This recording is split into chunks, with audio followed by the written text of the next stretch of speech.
Hello বন্ধুরা, good afternoon. তো তোমরা সবাই কেমন আছো? নিশ্চয়ই তোমাদের কারো কারো খাওয়া হয়ে গেছে, কারো খাওয়া হয়নি। আর আমার আজকে একটু কাজ ছিল, যার জন্যে একটু লেট হয়ে গেছে। তো দেখো, আমি যে আমাদের তো সকালেই রান্না হয়ে যায়, সবই জানো। তো আমাদের এখন একটু নিরামিষ চলছে ঠাকুরের পুজোর জন্য। তো আমাদের এখানে মা মেলাই মাছ, তো তার পুজোর জন্য নিরামিষ চলছে। তো যার জন্যে আজকে নিরামিষে হয়েছে পুঁই শাকের চচ্চড়ি, পুঁই শাকের একটা, আর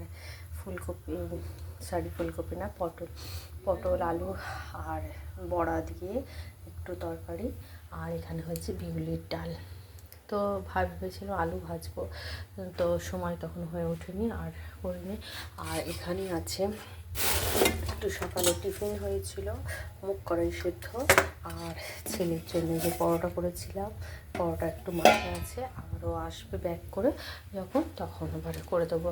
তো ডালটা একটু গরম করে নিতেই হয়, কারণ সবই তো ঠান্ডা হয়ে থাকে। তো চলো এবার খেতে বসি, কেন পেটেতে একদম ছুঁচো ইঁদুর শব্দ উঠাচ্ছে। তো চলো, খাওয়ার পরে আবার তোমাদের সঙ্গে আসছি, ততক্ষণের জন্য টাটা।